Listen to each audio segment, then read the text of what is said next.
আসসালামু আলাইকুম রহমতুল্লাহ বারকাতু।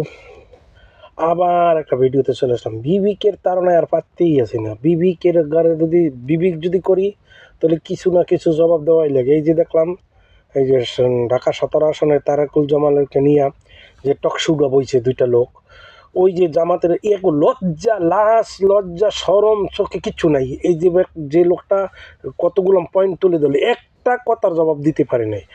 আর উনি ওনাকে বলে যে তারেকুল জামালকে বলে যে উনি ডাক্তার। আচ্ছা, উনি কিসের ডাক্তার? আমার উনি তো গরুরও ডাক্তার না। গরুর ইঞ্জেকশন যে একদম মূর্খ, আমরা গ্রামের বাড়িতে থাকি, রানের মধ্যে সিরিজ ঢুকিয়ে দিয়া এবার ইঞ্জেকশন দিতাম, সেটাও যোগ্যতা নেই উনি। শোনে, আমাদের দেশে আমি একটা উদাহরণ বলি। আমাদের দেশে 3 নম্বর ওয়ার্ড 5 নং ইউনিয়ন আমতলী থানা, আমাদের ওইখানে এক লোক বিএনপির থেকে চেয়ারম্যানিতে দাঁড়াইতো, আর এক লোক দাঁড়াইতো ওই আওয়ামী লীগের যে দাঁড়াইতো, সে তাদের জায়গা জমির কোনো শেষ নাই, হ্যাঁ, এবং এই পয়সা টয়সার কোনো শেষ নাই, এবং তারা ভালো লোক, অনেক ভালো লোক। এই বিএনপির লোকরা আমাদের বয়সে যতবার দাঁড়াইছে ততবারই ফেল করছে। কেন? যে এই যে আওয়ামী লীগের যে লোকটা দাঁড়াইতো, আমাদের বাড়ির পাশে গোষ্ঠীর লোক, এই প্রায় একরকম আত্মীয় স্বজন, ওই লোকে বলতো যে আমার জায়গা জমি যারা চাষবাস করে এবং আমি যাদের সাথে ভালো পারবো, এই কয়টা ভোট দিলে আমি চেয়ারম্যান হয়ে, যেমন আমার মাঠে নামানো খেলে গিয়ে কোনো দিন মাঠে নামিয়ে প্রচার করে নাই, কোনো দিন কারো কাছে যে বলে না যে আমাকে একটা ভোট দিন, কারণ তারা ভালো লোক। আর 10 থেকে 12টা ভোট দেখছি আমি এই বিএনপির ক্ষমতায় থাকতে হলে এরা এই লোক হাসপাতাল নাম। তাহলে উনি যদি ডাক্তারই হয়ে থাকে, আর্মির ক্যান্টনমেন্টে অবৈধতাভাবে এই ভাষা করতে হবে কেন? এরকমের মান সম্মানের ভাগাতান নিয়ে কেন করতে হবে? সাধারণ কর্মীর কাছে যে লজ্জিত হতে হবে কেন? উনি যদি ডাক্তারই হয়ে থাকে, সেবকই হয়ে থাকে, তো উনি কেন মানুষের কাছে যাইয়া ভিক্ষে চাইতে হবে ভোট? ওনাকে ওই আমাদের চেয়ারম্যানের মতন ওই রকমই বলবো যে আমাকে ভোট মানুষে এমনি দিবে।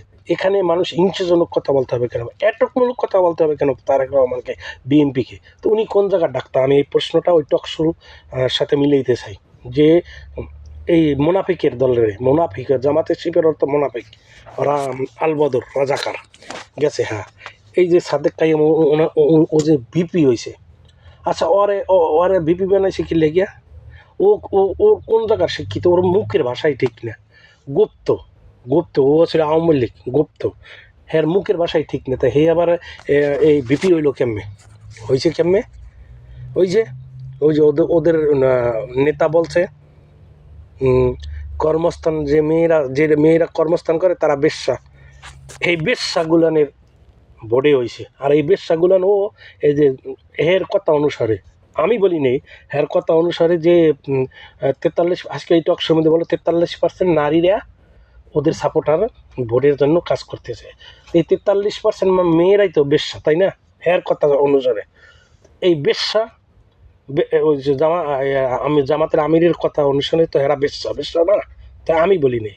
তো এই বেশ্যা 43% বেশ্যা ভোট দিয়ে আরে ভিপি বানাইছে। ও তো শিক্ষিত যোগ্যতা হয় নাই, এবং লিগের ভোটও হয় নাই, আর এই ভদ্রতার কারণও হয় নাই, কারণ ওর মুখের ভাষায় অভদ্র গেছে। হ্যাঁ, তাহলে এই যে নারীরা যে 43% বর্তমানে তাদের গ্রামের বাড়িতে আইটা এই যে ভোট চাইতে আছে, তারা কি বেশ্যা না? তার কথা অনুসারে তারাও তো একটা কর্ম করতেছে। এখন কর্ম ছাড়া তো আনলে তাদের কথা অনুসারে মেয়েরা সব ঘরেই থাকবো, চাকরি বাকরি কিছু করা লাগবে না, রান্না বাড়া কিছু লাগবে না। ওর মতন ওই যে হিজলিয়া যে হে খালি রান্দে ওই বউরে খাওয়াইবো, তাই না? কোনো কর্ম করতে পারবে না। তাহলে এই যে 43% ওর কথা অনুসারে বেশ্যা, তো এই বেশ্যাকে যে নামাই দিছে বাড়ি জালিয়াতি করা লাগিয়া, ভোটের আইডেন্টি কার্ড এবং ওই যে বিকাশ নাম্বার, এই যে টাকা দিব, এইটা দিব, বেস্টের টিকিট, এগুলো যে নামাই দিছে, তাহলে এই টকশোর মাধ্যমে সে কথাগুলো ফুটেজ উঠতে গেছে। আমি এই কথাগুলো রাখলাম সমাজের যে জ্ঞানী যারা লোক আছে, সমাজে যারা সুশিক্ষিত আছে, যারা সাধারণ বুঝের মানুষ আছে, তাদের কাছে এই কথাটা আমি তুলে ধরলাম। ওকে, আসসালামু আলাইকুম।